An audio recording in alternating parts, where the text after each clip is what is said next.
There we go, that'll work. Hello, willkommen. Hello, everyone. Thank you for taking the time to be here today. My name is Rosie, and this is my Williston Scholars presentation with a focus on German. So when I say that, you may note that German is not a language that is taught at Williston, but with the help of Ms. Krakowska and Anke Holden, who's here, and my mentor, Cindy Hodgden, I was able to complete this project, which was really exciting for me.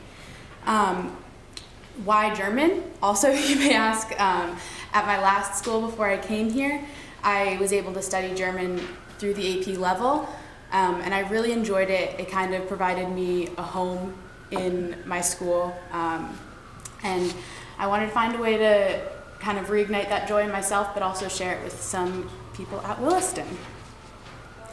And then why this project? As you might be able to see on the paper I've handed out, I wrote a fairy tale this trimester, which was really exciting for me.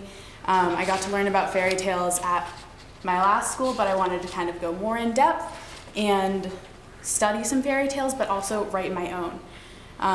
And just a relation to fairy tales, they're really important in German culture, but also I grew up loving them here. And then I also wanted to share the origin of these tales, and hopefully with this presentation I can kind of shift the view you might have of fairy tales, because some of them are really not how we remember them growing up. The original versions are very different, sometimes a little gruesome. So I did a focus on the Grimm Fairytales, and what are the Grimm Fairytales, you might be asking. With some information from journalist Chi Liu, I can tell you that the brothers Grimm, that was Jakob and Wilhelm Grimm, they were born and raised in Hanau, Germany, and they collected stories from around Germany and Greater Europe, but mostly from Germany. A common misconception is that they wrote them themselves, but they were actually collected and recorded from oral traditions. Their first publication was called Kinder- und Hausmärchen, which means children and household tales. But these stories were not for children. They included topics such as sex, violence, incest, not really the things you want to be reading to your kids. But they were eventually revised and remodeled to be more of the classic stories and then the stories that we know today. So through my research, I read some stories from the Kinder- und Hausmärchen book in traditional German, and then I compared them to a more typical tale you might learn growing up in the US. The first one that I researched was Rotkäppchen, or Little Red Riding Hood, which I hope is a story you're familiar with. Some of the major differences here are that in the story you learn, or I learned, and then I think a lot of people learned growing up in the US, the wolf will either eat the grandmother or the grandmother will hide in the closet. And then when Little Red Riding Hood gets there, the wolf either eats her or she also hides in the closet. And then a woodsman comes and he saves them. He either lets them out of the closet and chases the wolf away, or he cuts the wolf open, they jump out, and he chases the wolf away. But in the original version, the wolf eats both the grandmother and Little Red Riding Hood. And then a huntsman hears some loud snoring. He says, "That doesn't sound like a grandmother." So he goes over, finds that the wolf has consumed some humans. He cuts open the wolf's stomach, they jump out, and then they fill it with stones so that when the wolf wakes up, he dies. And in an alternate version, the wolf is stuck up on the roof after getting Little Red Riding Hood and the grandmother out, and they fill a moat around the house with some sausage water that had been boiled the day before. And the wolf sticks his neck out over the side of the house to smell the sausage water, and he falls in and drowns. The next story that I looked into was Aschenputtel, or Cinderella. So in kind of a more Disney-fied version, Cinderella is friends with kind of the mice in the house. She finds her mother's old dress in the attic, and she revamps it so that she can go to the prince's ball. She has wicked stepsisters. They're really mean to her. But then a fairy godmother helps her out, sends her to the ball in a pumpkin coach, and there's a midnight deadline for her to get back because her dress and her shoes will disappear. So as she's running away, her slipper falls off. But in Aschenputtel, the original version, the sisters and the stepsisters and the stepmother are still very wicked to her. But the chores they give her are a little different. She has to clean up lentils from the ashes. She has the help of the birds rather than a fairy godmother. There's pigeons that throw silver and gold down on her. That's her dress and her shoes. And as she's running away from the ball, the prince spreads pitch on the stairs to catch her shoe. And then he has her shoe. And in the Disney version, he goes and the stepsisters try and shove their feet in. But in this original version, instead of trying to shove their feet in, they cut off their toes and their heels so that their feet do fit in. They're just bleeding a lot. And then at the wedding of the prince and Cinderella, the pigeons that had helped her before sit on the shoulders of the stepsisters as they walk down the aisle and peck out an eye on each of them. And then they turn around, walk the other way, peck out the other eye so that they're doomed for blindness for eternity because of their wickedness.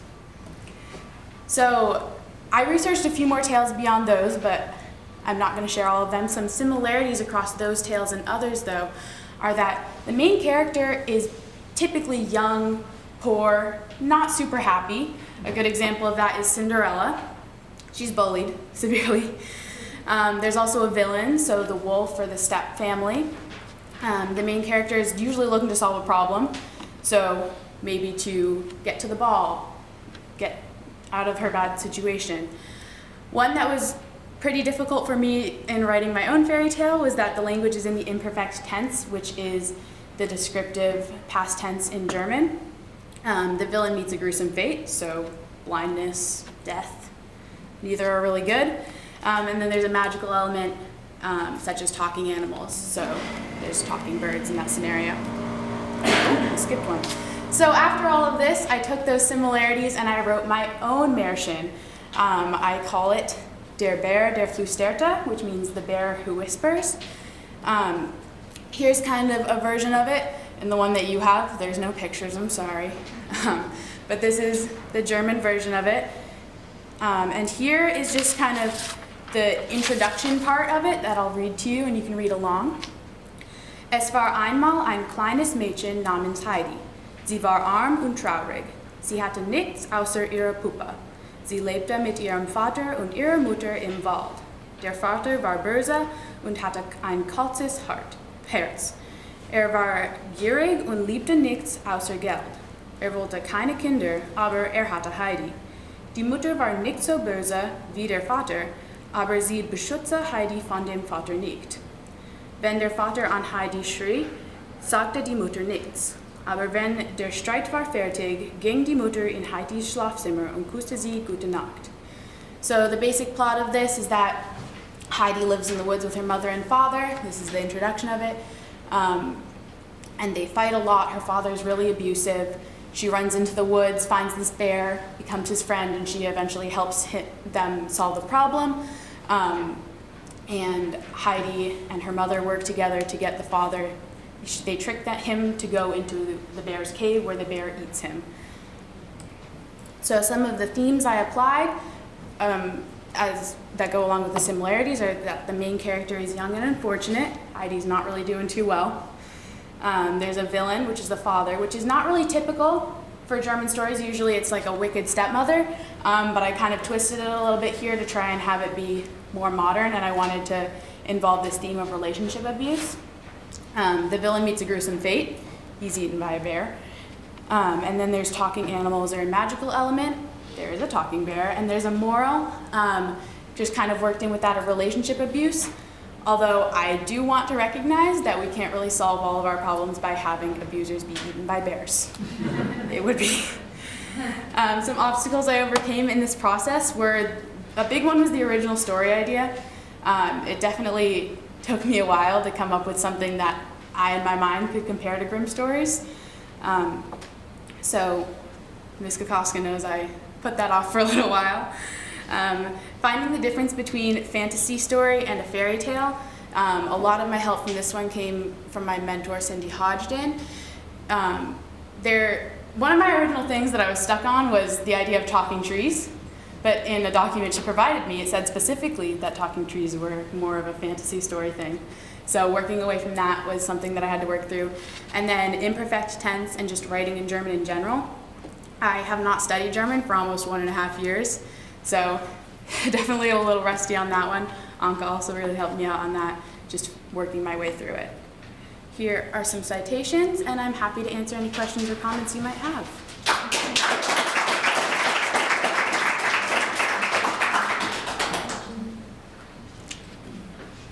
Sarah? In the Grimm Fairytales, with talking, so we said that the talking trees were considered fantasy, not fairy tale. Mm-hmm. So what's the distinction between those two genres, and is that something that comes from like German fairy tales or from a other? That's a good question. I think it's more just like looking at culturally like what the Grimm brothers wrote about, or like the stories they recorded. The distinction that I found more was that like wizards and knights and medieval fighting, that's more of like a fantasy story, and dragons. Whereas more like gnomes, princesses, queens, talking frogs falls into the fairy tale genre. And in the sheet she provided me, talking trees happens to fall on the fantasy side of it. Yeah, Benning? The imperfect tense you mentioned in German, was that something you studied when you took German through the AP level? And so how was that really difficult to sort of try to remember what you learned 1.5 years ago and then apply it to a full fairy tale? Yeah, it was something I studied, but it wasn't the past tense that I used most frequently in my studying. A lot of the time, you just put a GE in front of the word that you're putting in the past tense, but in this one you have to go back to the root word. So it's definitely something I knew, I just had to like bring it out of the archives of my brain. Anka? I'm just going to make a comment to address your question. So this, the narrative past, it's called, it's not used in everyday language at all. Narrative past for a reason, because it's used in narrations and letters sometimes, but every day is good reason not to remember it too well because it's not used. Yeah. So, except for a handful of verbs. Just some strange ones, but it's not usually. No, the high frequency one. I said, I had, Yeah. I went. That's about it. Yeah. So luckily I had a lot of those ones, but there were some other ones. Mr. Felicia, did you have a question? Yeah, thanks. I was going to say, in translating from the English to the German, you sort of need to choose between a literal translation and sort of capturing the sentiment or the idea. Mm-hmm. Can you comment at all about, did you have to change the German, or did you change sort of the meaning a little bit to have it flow better or sound better? Yeah, so I wrote it originally in German, and then the translation, you might notice that some of the sentences are really simple. It'll be like, she walked past the river, which is what I'm saying in German, but I think it sounds a lot more eloquent in the German language. So I think writing it in German first and then translating it to English makes the English sound a little choppy. But I also wrote it in German first so that I was using the knowledge I had rather than trying to write it in English and then struggle even more to write it correctly in German. Ms. Cullen? How does this impact what you think you want to study in college?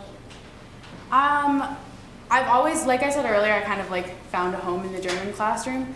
So I've always really had an interest in German, and it's been fun to learn. There's a lot of like, German culture is really fun. So I've always kind of known that I want to minor in German, but this kind of helped continue that because it was exciting to study it again after not being able to for so long. Yeah, Ms. Gary? I love this, by the way. It's really fun to read through, and it's, I love how at the end she has a choice of what happens, sort of, to her parents. And I'm wondering what other modern day pieces you were trying to infuse. I had originally had the story centered around a little boy named Bruno. And I would be in the library and I'd go up to Ms. Kokoska and be like, Ms. Kokoska, I have another idea. But I eventually changed it to a little girl because I wanted to try and find some sort of feminism in it too, like have her be helping her mother out of this situation, helping herself out of this situation. And then that does get a little clouded by the fact that the male bear is the one that's giving the idea.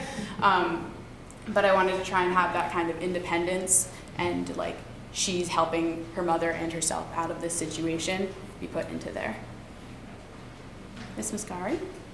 So you wrote this based on like a Grimm fairy tale, but how might you Disneyfy your own fairy tale? Ooh, I like that. Well, definitely take out the dad being eaten by the bear part. Maybe like having the father learn how to be a better person from the bear. That does sound very That nice. could work, yeah. The bear like teaches the dad how to be a good person. What a kind bear. Yeah. All right, well, thank you all for being here and listening.